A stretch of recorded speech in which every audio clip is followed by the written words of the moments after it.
Mysterious accidents, or something more sinister?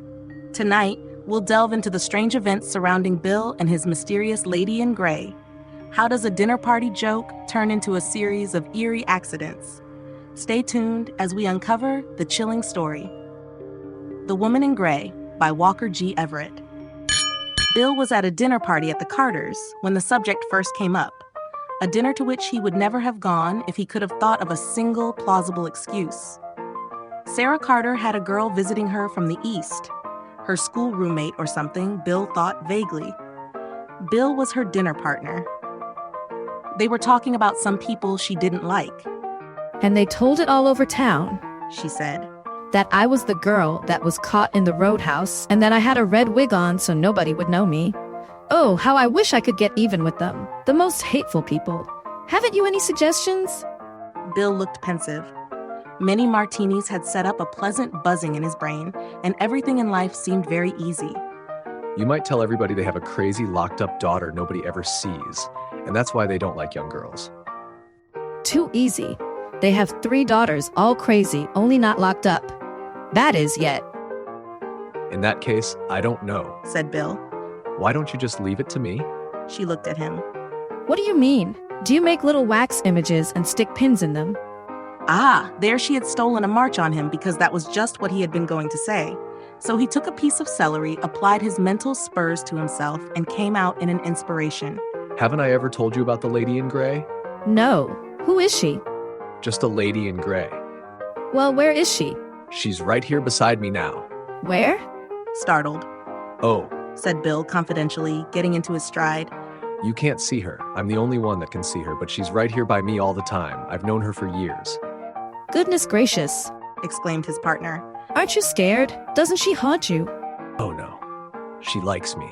That's why she stays here. Isn't it, lady? He turned and nodded to the imaginary figure beside him. Of course. She's very modest and goes out of the room when I'm undressed, but all the rest of the time she's here. Even her face is gray. Well, said the girl, making a violent effort to keep the conversation going. Doesn't she do anything at all? Certainly. She gets after people I don't like. How terrible. Well, sick her on the quarries in Hartford then. Tell her to do her worst. I will right now. Did you hear that, lady? Hartford, Connecticut. Quarry's the name. The 3rd house from the corner on the left, said the girl. I don't want any mistake. She never makes a mistake, said Bill. And now I think dinner's over and we can get down to the serious part of the evening. And that was the last Bill thought about it for 2 weeks, until Sarah Carter plowed across the room at a cocktail party and said, "What's this about some lady in gray?" I don't know, said Bill. What do you mean? I had a letter from Elsa. She said to tell you your lady in gray did the work a little too well and that you'd better be careful. Bill looked thoughtful. What else did she say? Something about a family named Quarry. That had an automobile accident and all died 5, I think. What a coincidence, said Bill. And what a story. He lost no time in telling it around, of course. It was a good story, with enough of pleasant actual horror in it, but not too much, the quarries remaining mythical, so that it was worth a chill and a laugh anyplace. 2 weeks later, he was at a dinner at Corinne Gorman's house. A fine, old-fashioned dinner with old-fashioned cocktails before, new-fashioned highballs after, and good old-fashioned screaming all the way through.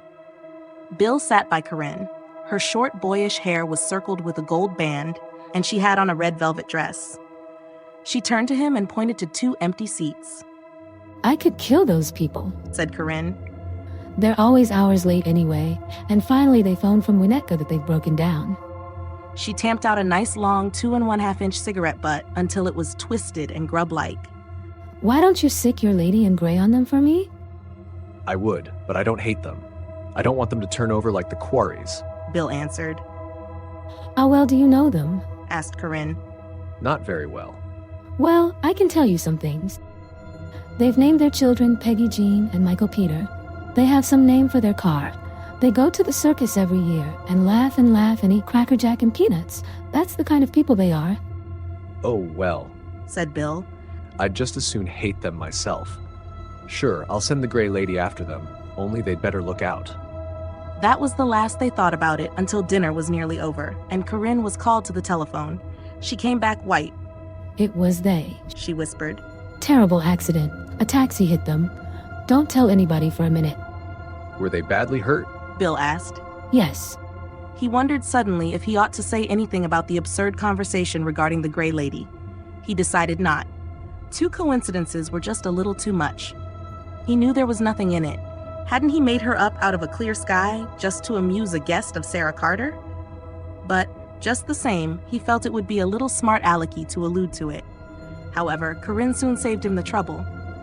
Never mention that gray woman again, She said, Never, never, never, never. Oh, that didn't have anything at all to do with it. said Bill. You know that. Well, I do, but it's a little too strange, that's all. As if Santa Claus should suddenly come down the chimney. Or you'd find a baby in a cabbage. I think that would be a great improvement, Said Corinne. but this isn't any time to be funny. I'll tell them now and start the shrieks. So Bill's Lady in Gray story became even more famous. It's the funniest thing, people said. Somebody ought to send it in to the New Yorker. And you know, Bill is such a scream about it, he's afraid to hate anybody, he says, for fear she'll get after them. And he's going to rent her to the government in the next war.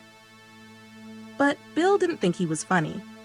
He thought this, while not exactly playing with fire, was at least in bad taste. He didn't think he was in very good taste anyway, for about this time he had a bad week. 7 nights of drinking and running around town, cashing checks, all the time with a low, wormish feeling of approaching reckoning under the talking of nightly parties to get over yesterday's hangover. And every day down at the office, getting blearier, going to the water cooler with the aspirin bottle in his hand, and standing blindly in the window when the terrible 11:30 nausea swept over him in waves. But he didn't know what to do, because life didn't have much meaning anyway, and he was having a better time than most people. One warm night, it was the next Monday, he sat in his room, alone. The window was open, on blackness, soft and flecked with gold. The curtains were limp. His electric fan turned its flat face wearily from side to side, stirring up an ineffectual commotion in the air. A bell rang, he answered. Mr. Jacobson to see you. Tell him to come up. What could he want? Jacobson from the office, whom he hardly knew, unctuous and self-righteous. The doorbell buzzed. Come in. Good evening. Good evening. Jacobson came in and sat down. Warm, isn't it? Terribly. You probably wonder why I'm here. Jacobson's mouse-like eyes took in the empty highball glass, the bowl of melted ice. Well, Said Bill. I do. Want a drink? Thanks, no. Never touch it. Oh, okay. What I wanted to see you about is this. Mr. Selfridge asked me to have a little talk with you. A friendly chat merely between friends. He purred. Bill looked at him. What a smack. He thought. Yes. It's about your work, a word to the wise, as it were. Oh, have I been lying down on the job? Am I going to get the gate? Oh, no, not that. But the first, perhaps a trifle. A little too many parties, eh? And Mr. Selfridge thought that just a quiet tip from a friend. Bill was reminded of the smile of a snake. I see. He said. Thank you. Oh, not at all. Not at all. It's a pleasure. I don't doubt it. Oh, I didn't mean that. Well, I'll be running along. Jacobson got up. Nice little place you've got here. Yes, Said Bill. I like it. How he hated the man. Why didn't he go? Well, I'd better go. I've got a new Chevy downstairs, and I have to go so slow it'll take me a while. I live in the suburbs, you know. Oh, you do? You have. How do you like it? It's a fine little bus. You can see it from the window. I'll look out. Good night. See you tomorrow. Good night. And Jacobson was gone, That ass in his Chevy. thought Bill. I wish. He went to the window, looked out. Presently, Jacobson came out, climbed into a little yellow car with a black patch on the top, started out, and drove straight into the side of a big truck that had swung around the corner with a horrible ripping and glassy noise.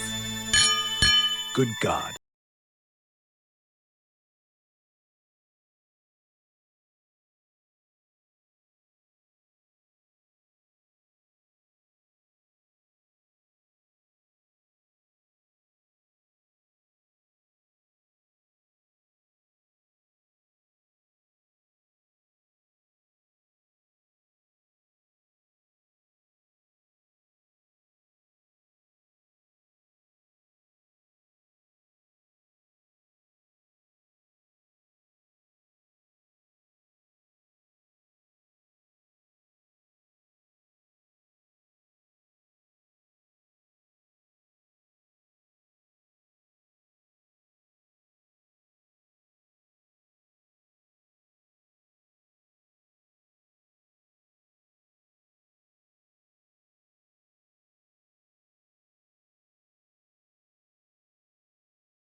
ghastly little teeter-totter. Bill's experience reminds us of the power of words and the unexpected ways they can shape our reality.